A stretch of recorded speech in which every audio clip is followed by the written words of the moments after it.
আসসালামু আলাইকুম ওয়া রাহমাতুল্লাহি ওয়া বারাকাতুহু। আলহামদুলিল্লাহ, বারবার মতো আমরা একটু বুঝতে পারছি সেটুকুই বলতে গেলে বর্তমান সমাজ মানুষ কাদা ছড়াছড়ি করে তীব্রতা সৃষ্টি করেছে। ওলামায়ে কেরামের মধ্যে ফিতনা চালিয়ে যাচ্ছে। সেই গুরুত্বপূর্ণ টপিক হলো ইসলামী শরীয়তের দৃষ্টিভঙ্গি কিভাবে হতে পারে। আমরা যে মানুষের জনতা বা খাই, ইসলামী শরীয়তের দৃষ্টিভঙ্গি কি তা খাওয়া যায় কি না যায়। ওলামায়ে কেরাম আমাদের সাথে জনতা খায়, যারা খায় না তারা দ্বন্দ্ব করে জনতা খাওয়া হারাম, আর যারা খায় তার বলে জনতা খাওয়া হারাম না। ইসলামী শরীয়তে পাশাপাশি কি আসলে জনতা খাওয়া হারাম না।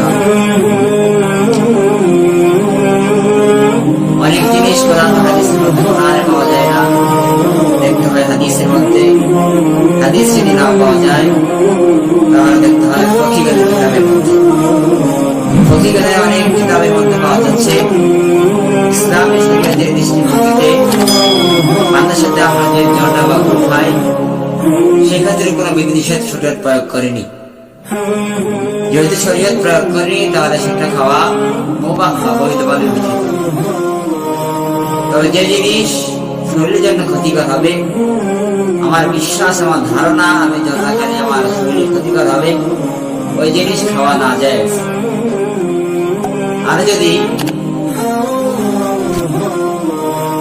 দুর্গন্ধ সৃষ্টি হবে এমন কোন আশঙ্কা হয়, যেমন আমরা মসজিদে যাই সেখানে দুর্গন্ধ সৃষ্টি হতে পারে, তাহলে যেহেতু নামাজের মেসওয়াক একটা দায়িত্ব সুন্নাত, আমরা মেসওয়াক করে ভালোভাবে কুলি করে মুখ পরিষ্কার করে তারপরে আমরা মসজিদে যাবো যেন আমাদেরকে দুর্গন্ধ না হয়। যদি দুর্গন্ধ হয় তাহলে সেটা খাওয়া মাকরুহ। উত্তমতার বিবেচনা হলো, ইহতিয়াতি হলো এগুলো থেকে পরেজ থাকা, বেশি থাকা। প্রমাণ দুরুল মুখতার 6 নম্বর খণ্ড 60 পৃষ্ঠা মাকতাবা সাঈদের মধ্যে স্পষ্ট দেওয়া আছে শরীয়তের কোনো নিষেধ প্রয়োগ করেনি এই ক্ষেত্রে। 2 নম্বর দিল আসবাব ওয়ান নাযায়ের 1 নম্বর খণ্ড 51 পৃষ্ঠা দারুল কুতুব আমালিয়া এর মধ্যে দেওয়া আছে প্রয়োগ করা হয়নি। কেফায়াতুল মুফতি 9 নম্বর খণ্ডে 145 পৃষ্ঠা মাকতাবা জাকারিয়া ওর মধ্যে স্পষ্ট দেওয়া আছে যে हुक्का खाना और पान में जरदा खाना मुबाह है, उन दोनों इस्तेमाल इख्तियार किया है। এই দুইটার ব্যবহার সতর্কতার সহিত আমরা ব্যবহার করব। মেরে মোহতারাম হাজিরিন, যারা আমরা একজন আলেম যে খায় তার করতে করি, আর যে খায় সে তো জানি আমার খাওয়াটা কোন পর্যায়ে শরীরের দৃষ্টিভঙ্গি আছে কিনা।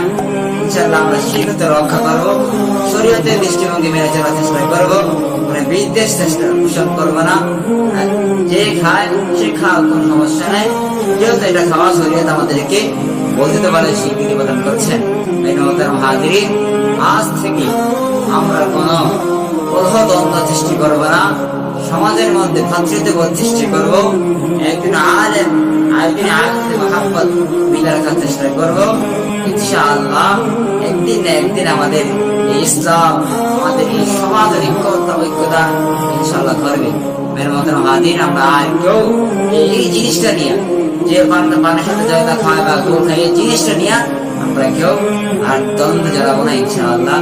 মেরে মোহতারাম হাজিরিন, শেষ কথা হলো, যদি আমার এই ভিডিওটা, যে আমার এই দৃষ্টিভঙ্গিটা ভালো লাগে থাকে, যারা আমার চ্যানেলে, ইউটিউব চ্যানেলে নতুন সদস্য আছেন তারা সাবস্ক্রাইব করে পাশেই থাকবে।